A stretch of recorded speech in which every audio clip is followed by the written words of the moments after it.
Hi, I'm Jan Smith, Citizens for Family Preservation. I'd like to welcome you. We are about to embark on a journey together. This journey is born from the need for a more advanced grassroots lobbying, insider activism all across the United States. As some of you know, you have gone and spoken to your legislators, you have written letters, you have tried to get out into some of the agencies and file complaints, and you're finding that nobody's listening. This is common. It's common in every single state in the Union, in Canada, and the United Kingdom, as well as Israel. So it's not just within the confines of your agency and your state, but it's clearly everywhere, and it's all based on federal public policy. It's all based on the UN Rights of the Child treaties. And so as the governments have been developing these programs, we're finding that we are getting less and less say in what happens. So it's important and even critical that each one of us begin to develop ourselves in a way that's going to make the best impact. Now, I have talents and abilities that you don't have, and you're going to have talents and abilities that I don't have. But once we've advanced ourselves to a whole nother level, and opening and operating a nonprofit is putting you at a whole new level, you're going to find that you're going to have a lot more say in what goes on.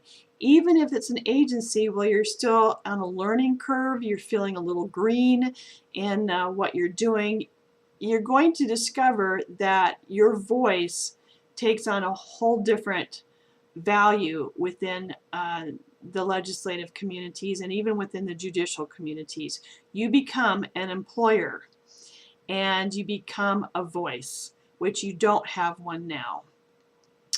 Now, I've developed 5 things for us to start with. This is an orientation for those who are just getting started. Those 5 things are really important to your personal development. Not just your personal development, but your community development. The state tends to pick on people who are not involved in their communities. Maybe you're not volunteering, maybe you're not active within the social networking that exists in the middle to upper class groups.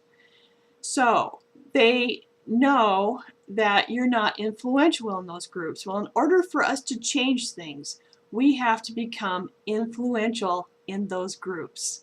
If you start studying, and this is what I've done, if you start studying all the successful movements, there's a pattern to what they have done. And this pattern is critical to us moving forward and making the necessary changes. Those changes really start with us, because as long as we maintain ourselves as an uneducated component of our world, then the educated and those who have positions are not going to listen to what we have to say. We have to change. We have to become a powerful force. And it starts with a knowledge base and a connectivity to our communities in a whole new way. So, number 1 on our list of 5 things to do is to download a copy of the application for a nonprofit, because we're going to do a class on that and some trainings on that so that you understand the components that they're looking for. It begins to form the foundation of what we need to set as our goals. So we're going to start there. The other thing that we need to do, and some are balking at this, but it's probably of anything the most important thing on that list, and that is to do 3 site visits. Why do you need to do a site visit? Well, are you connected to all these nonprofits out there now? Do you understand how they work? Have you been inside them as an insider? Some of you maybe have touched base with some of it, some of you have not. But even if you have some experience, you have to reacquaint yourself. And how you do that is you contact the nonprofit, you tell them you need to do a site visit, and they're used to that. It's not like you're doing something out of the ordinary that they've never heard of. everyone in nonprofits goes and visits other nonprofits, and those nonprofits go and visit their nonprofit, and they do information exchange, and they collaborate, and sometimes they work on projects together.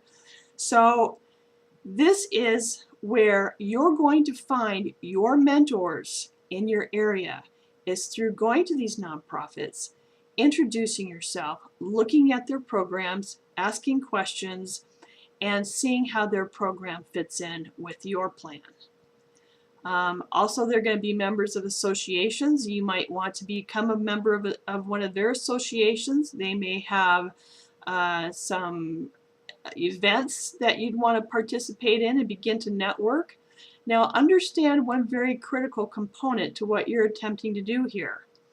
You are attempting to manage an agency where your primary function is going to be fundraising and hobnobbing with the community. That's it.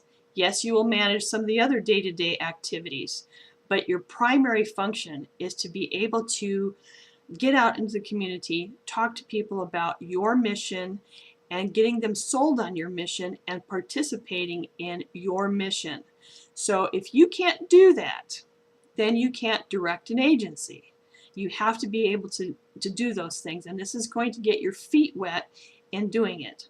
Now, I would suggest visiting agencies who have some very similar missions to what we're trying to do. Maybe it might be a homeless shelter for women and families. You know, any number of different things out there that maybe pertain to children and families. Get out there, and then you're going to let them know what your mission is, and let them know that you're starting something and what it is that they can do to help you.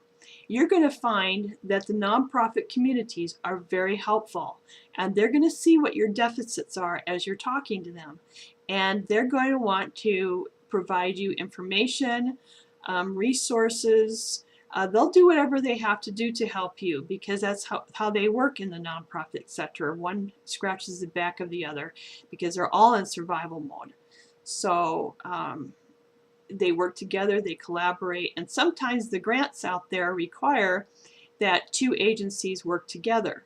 So in order to get the money, they have to get along, and they have to figure out how to make a project work.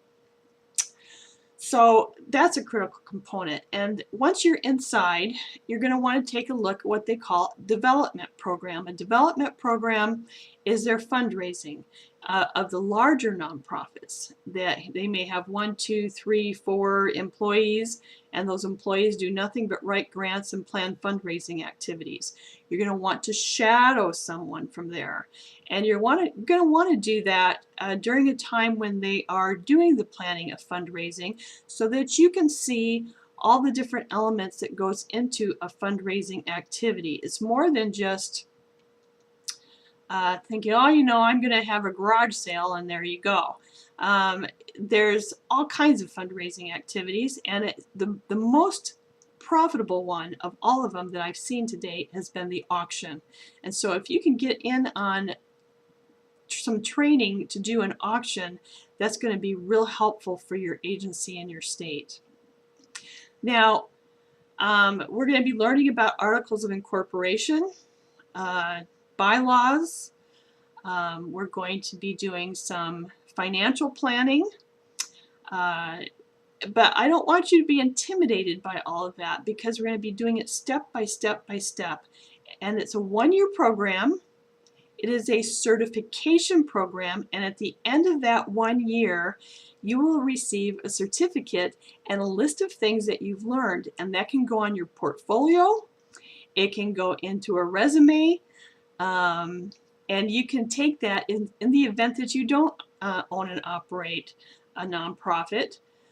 You will have a resume to take to any nonprofit in the country and be able to get a job with it.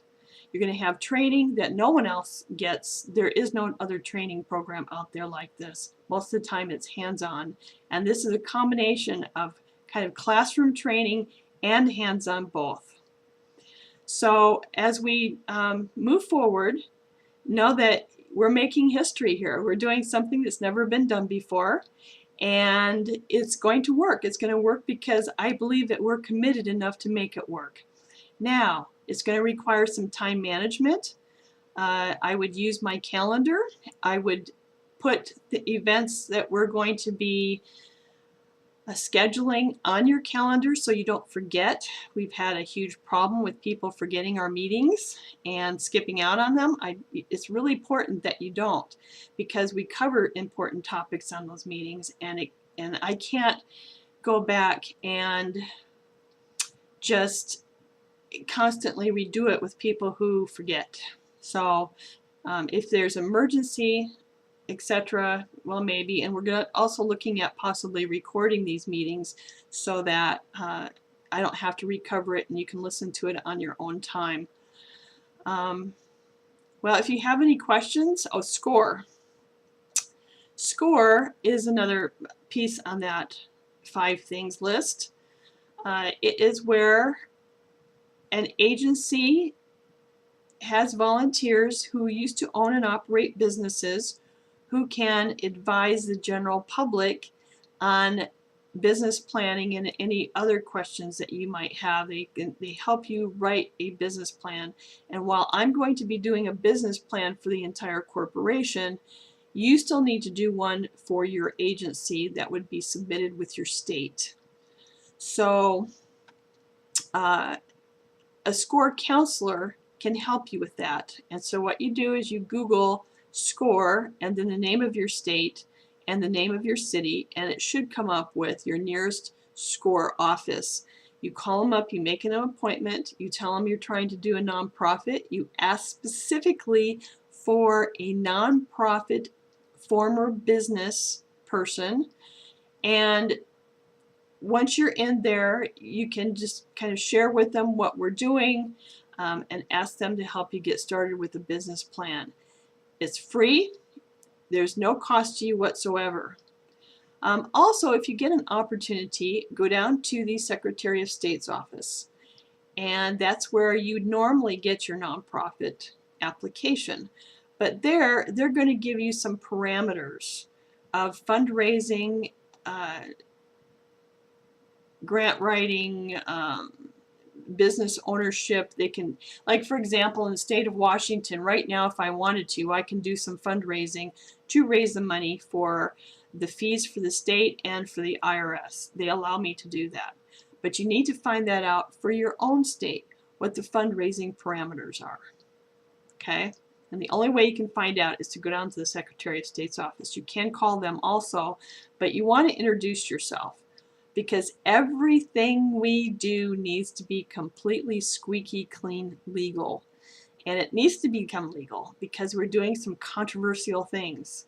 And we're kind of opposing the state in some respects. We're going to be advocating for parents. We're going to have a grassroots and lobbying division, as well as a family support system and education training and legal help. So because we're doing something different and unique, we need to be squeaky clean, and the Secretary of State is where you're going to get your information. Okay, so don't hesitate to go down there and pester them. I pester them several times, and sometimes I even ask them the same question 5 times if I'm scared to death that they're not understanding what I'm asking them, because I need to make sure that what I do is legal so that I don't get into trouble.